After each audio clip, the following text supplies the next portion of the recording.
नमस्कार साथियों, आज जो है सुखनासोपदेशा का भाग 2 जो है आपके बीच में व्याख्या के लिए आए हैं। और आप लोगों की तैयारी ठीक चल रही है कि नहीं चल रही है? परीक्षा की तिथि आ चुकी है और आप लोग उसी से तैयारी करते रहिए, ठीक है। और ये जानते ही हैं आपका जो सिलेबस है टीजीटी वालों के लिए विशेष करके है, जो ग्रेजुएशन करने वाले बच्चे देख रहे हैं उनके जो है परीक्षा की दृष्टि से इम्पोर्टेंट होने वाला है, आप लोग ध्यान से देखेंगे। सुखनासोपदेशा ग्रंथ है जिसमें द्वितीय भाग में शुकनास कहता है किससे? चंद्रापीठ से।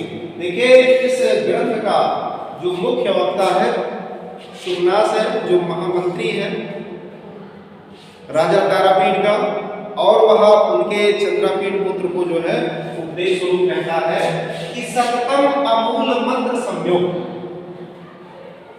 सततम माने निरंतर, अमूल मंत्र संयोग, मूल मंत्रों के द्वारा संयोग यानी शांत न होने वाला।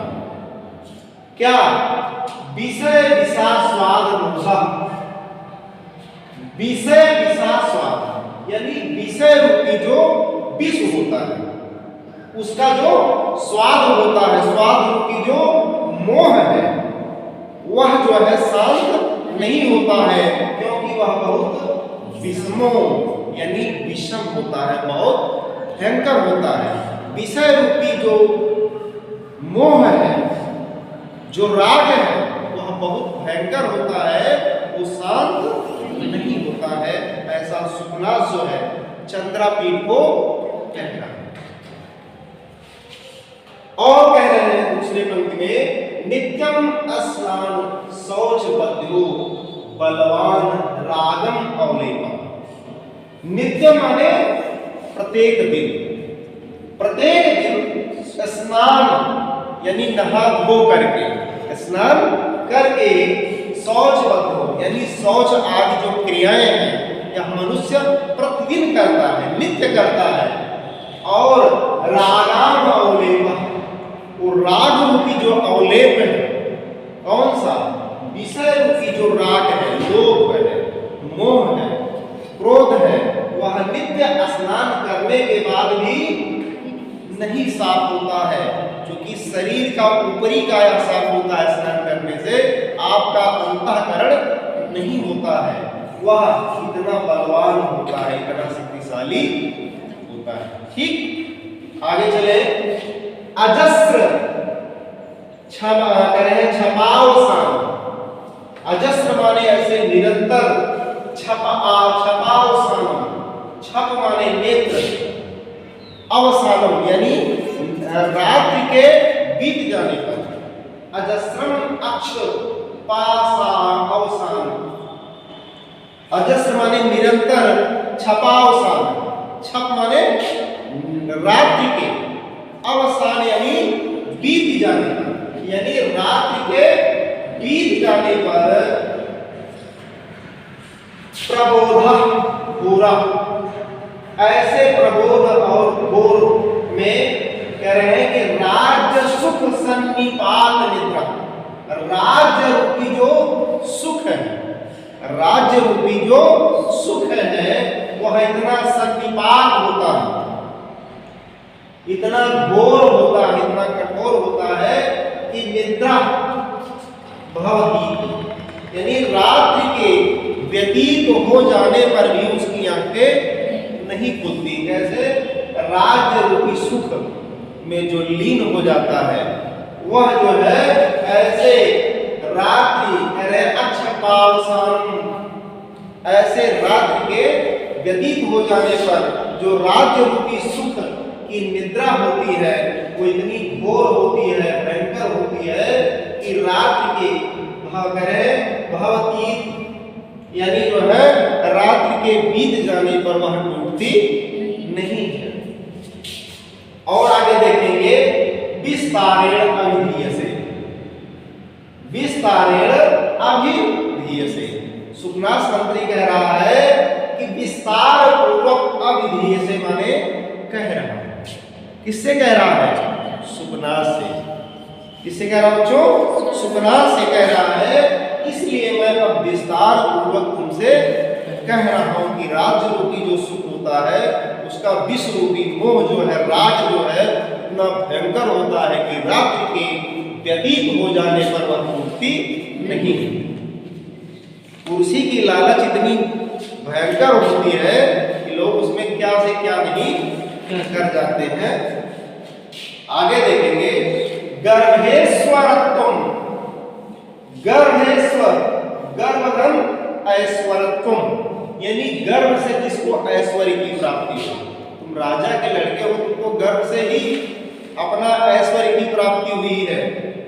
और अभिनव यौवन, और अभिनव माने नया नया, नवीन एकदम युवावस्था है, नया नया यौवन आया है, उसमें अप्रतिरूपत्वम, आप में अप्रतिरूपत्वम है, यानी आपका जो रूप सौंदर्य है वो निष्कलंक है, दोष रहित है। आप में किसी प्रकार का कोई दोष नहीं है, किसी के रूप में कोई कमी नहीं है। और ऐसे अमानुष शक्ति चेती, ऐसे अमानुष शक्ति, ऐसी अलौकिक शक्तियां प्राप्त है। आपके पास इतनी सेनाएं हैं, सेनाओं का बल है। महतीयम, बहुत ही अधिक, खल्व अनंत परंपरा सर्वा। सर्वा माने सभी, कौन से? नया नया यौवन और अप्रतिरूपत्वम, यानी निष्कलंक सौंदर्य और अमानुष शक्ति यानी अलौकिक शक्तियां, सर्वा यानी ये सभी, खल्व अनर्थ परंपरा। खल माने निश्चय ही, अनर्थ की क्या है? परंपरा है। ऐसी महतीयम, बहुत ही अनर्थ करने वाली स्थिति है, जिसमें अविनिया नाम एकैकम एसाम आयतनम किमुत समवाया।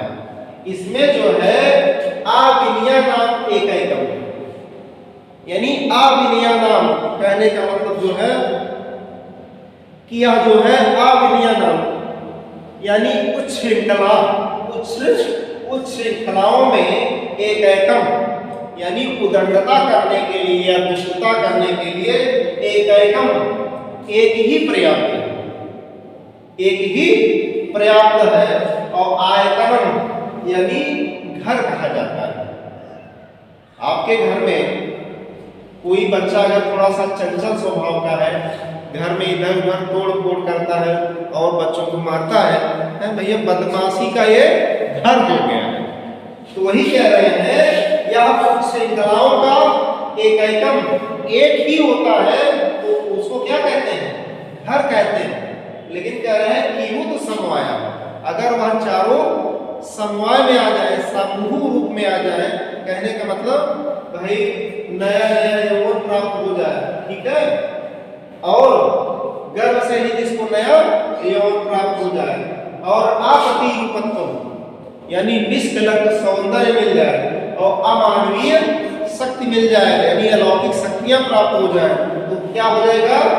समवाय हो जाएगा, सबका समूह हो जाएगा। तब तो बहुत ही बड़ा क्या होगा? अनंत होगा। आगे देखेंगे, यौवनारंभे च प्राया, युवावस्था के प्रारंभ में, यानी यौवन के प्रारंभ में शास्त्र जल प्रक्षालन, शास्त्र रूपी जल के प्रक्षालन से, शास्त्र रूपी ज्ञान के प्रक्षालन से, यानी वेद वेदांगों के अध्ययन से, साहित्य के अध्ययन से, कारुष्यम उपयाति बुद्धि, यानी जो बुद्धि है वो कारुष्य उपयाति, यानी उसके कलंक, उसके दोष जो है क्या हो जाते हैं? शास्त्र रूपी जल के प्रक्षालन से शुद्ध हो जाते हैं, साफ हो जाते हैं। अनुज्झित धवलता की सरागय भवती यूनान दृष्टि। अनुज्झित, अनुज्झित माने त्याग देने पर, छोड़ देने पर, क्या? धवलता की, क्या कहने का मतलब? ऐसे कलंक दोष को त्याग देने पर, छोड़ देने पर शुक्लता यानी श्वेतता को प्राप्त यूनाम दृष्टि, यूनाम माने युवकों की, दृष्टि माने देखने की जो दृष्टि है, सरागय भवति, अनुराग सरागय यानी अनुराग से भवति माने युक्त हो जाती है। ठीक है बच्चों, समझ में आया? किसी को कोई समस्या हो तो पूछ सकता है, नहीं तो नेक्स्ट वीडियो में पुनः जो है हम आपसे मिलेंगे। तब तक के लिए नमस्कार। ठीक।